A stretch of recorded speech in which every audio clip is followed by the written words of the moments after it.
You're watching Josh's Metal Fucking Monday. One of my good buddies, Big Jamie from my first band, Demon Seed, he taught me this awesome lesson, which is just because you're cool doesn't mean your band is cool. Just because your band's cool doesn't mean you're cool. What's up, metal motherfuckers? I want to say thanks for coming back for Joey Gonzalez's interview, part 2. And I didn't know how to word the question on the computer, so I'm just gonna let you know, opening this interview, the bullshit with the Phil Anselmo and Dimebag situation was brought up, and we're gonna open the interview with Joey's response to that. Again, I want to thank Blue for coming out and doing the interview with us. Dude was cool with shit. He sat down with us for 2 fucking hours, so it was way more than I could have ever asked for and expected, and it was a fucking awesome interview. With that being said, here it is. Enjoy. That's what pains me, is that all these fucking wild, horrible accusations. Not one motherfucker that accused Philip, decided to ask any of his bandmates how we felt about him. Because, hey man, how do you feel about him? Nobody thought to ask me how I've been able to provide for my family and build a life because of him and Kate and everybody involved in housecore. Nobody wanted to fucking do that. Dude, it's fucking pathetic, bro. It's pathetic talking mad shit and then having Pantera and Down ads in the same motherfucker. Right? What the fuck is that? Yeah, what the fuck is that? I mean, if that's the world we're living in, dude, I'm okay. I have some buddies right now that are lucky enough to be in prominent bands. One of my favorite dudes, drummer, Jono. He has no Facebook. He has no online presence at all. And he finally got in this band, Moss Generator, that's doing stuff and touring the U.S. and touring Europe. And he has this band from here, Turbid North, that are bad as fuck. I'm proud of that guy. Did you say Moss Generator? Moss Generator. Moss Generator and Turbid North. If you've never heard of Turbid North, they're fucking badass. They're from here. They have an awesome backstory to them, but that's his other main band. And again, he has no online presence, but yet he's finally seeing a little taste of success and doing the thing. And I'm getting closer to where that's what I fucking want. I don't want to fucking, But then again, it's being given the opportunity to make a fucking fool of yourself. That's what I see as social media is. It's just giving you it's a time bomb waiting for you to fucking look like a dumbass.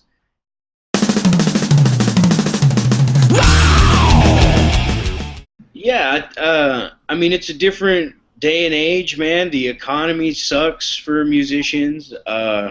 The internet has it's destroyed whatever income we could make from record sales and stuff like that with illegal downloads and your videos and stuff like that. The one good thing I'll say is that it's made us more accessible to the fans and to the point to where we can, give them little, tidbits of this and that, and coming into the studio, seeing what we do, and have it to be a little bit more personal. But it's definitely harder, man, to get your art out there. It's powerful, man. It's really powerful, and it's really profound, and it's absolutely Philip.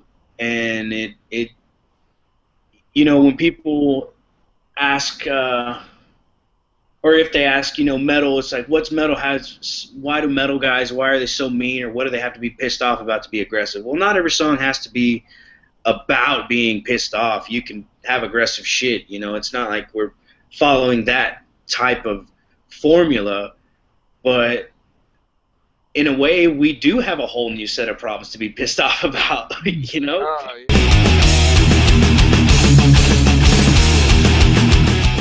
One thing, we take like an hour to ourselves, right?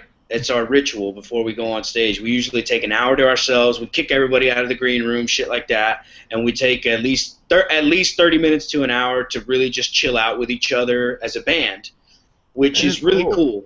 Warbeast, we usually do a little powwow or something, but it's a lot harder because we're moving our own shit and stuff like that on our tour, so we never really got into a habit of a cool, sort of pregame ritual. But with Superjoint, we did, and that that was this big thing, man, because we would get ready to fucking go to war together, and that's that's a Philip thing, man. That's a whole, you know, like turning it on.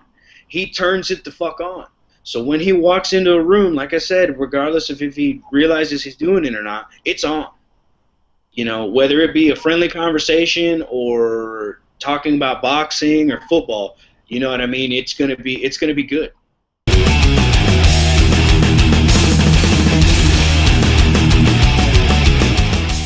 Yeah, dude, Superjoint's a lot of fun, and it's a lot of fun to play, and just, you know, I've learned a lot about myself as a musician, and I've learned how to be more comfortable in my own skin and as a player in Superjoint.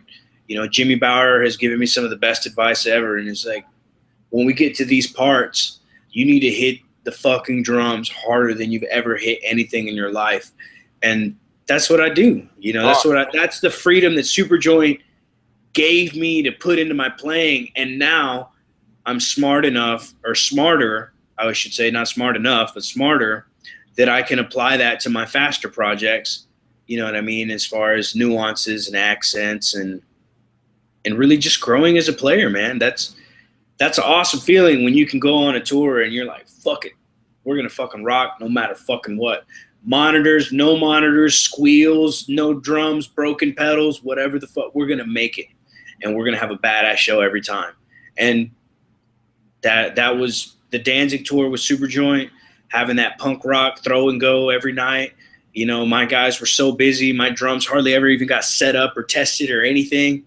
Some of the best shows I've ever played in my life.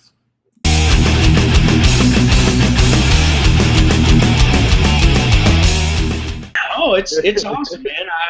I've played in front of some of the biggest crowds that I've ever seen in my life with Philip. I've built a life with the help of the guys from Warbeast and Hank 3 and Housecore Records and Philip. It's making me emotional right now. It's you know, I've gotten to experience some amazing things in this short amount of time that I've been here on this earth, and now I have my own child, my own family, and the only reason I've been able to keep my head above water and to feel the confidence that I need to feel as a father and as a musician has been because of all the people I'm surrounded by, and Philip really taking the time to push me and bring the best out in me and tell me that I can do it.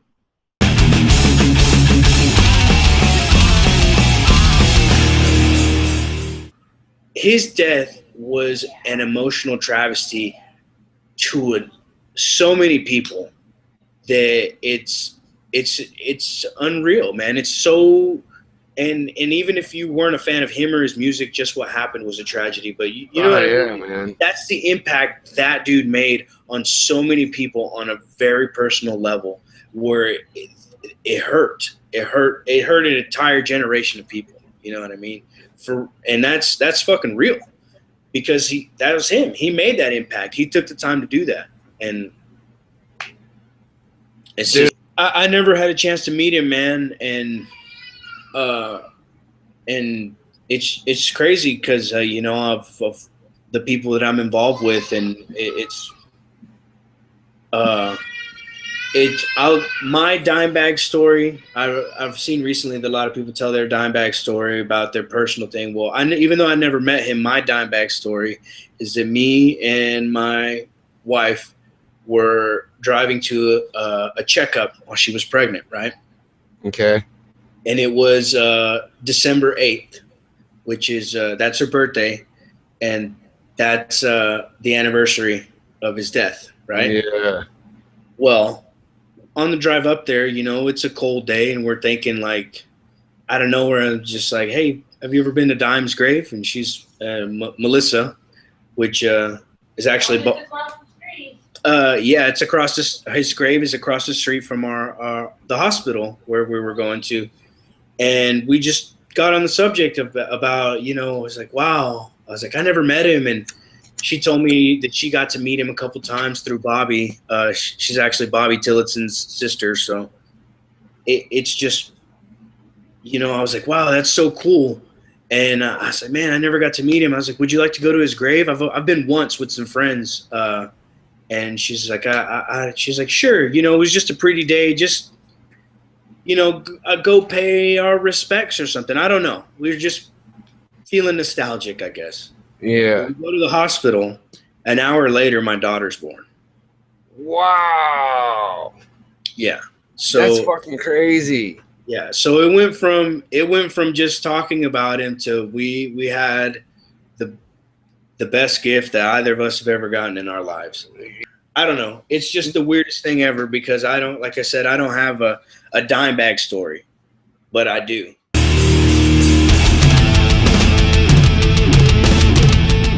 Man, dude, you got to look up my boy Eloy Casagrande. Dude, man, he's the drummer for Sepultura, but he's my age. He's 25, and he got all his workout tips from me, actually. But he's a fucking monster, dude. He is my favorite drummer right now. He's probably my favorite drummer, and he's extremely talented, and he does a lot of work with kids, and he does a lot of charity work, and he just does a lot of amazing stuff and is involved with a lot of cool shit. And I'm very jealous of him for that, because it takes a lot of guts to put yourself and your art out there like that in very different ways. And he's an inspiration to me, man. He's an awesome fucking dude. I've met him like once. He probably don't fucking remember me, but he's fucking awesome. He's absolutely incredible. And he's probably what, you know, every other drummer should strive to be. You know, you want to talk about work ethic and being involved, that dude is involved.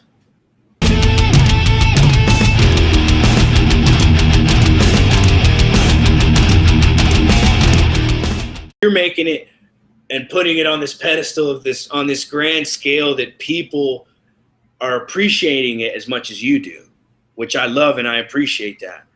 You know, if one person 100 years from now goes, man, that guy was fucking cool, that would be awesome.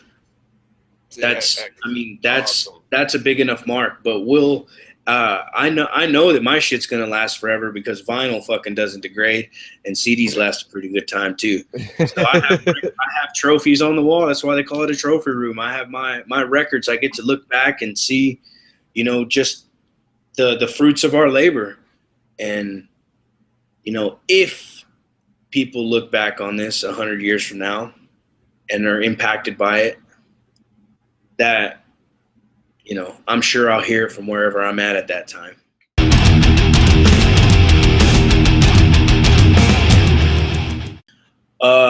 Do me a favor and please check out Parador Custom Sticks on Facebook. Get in touch with me at any point in time if you just want to talk shit, because I will talk shit back. Be good, and don't go fucking crazy. Not until at least the new Superjoint and the Illegals and Warbeast comes out, everybody. And we'll see you at the next show.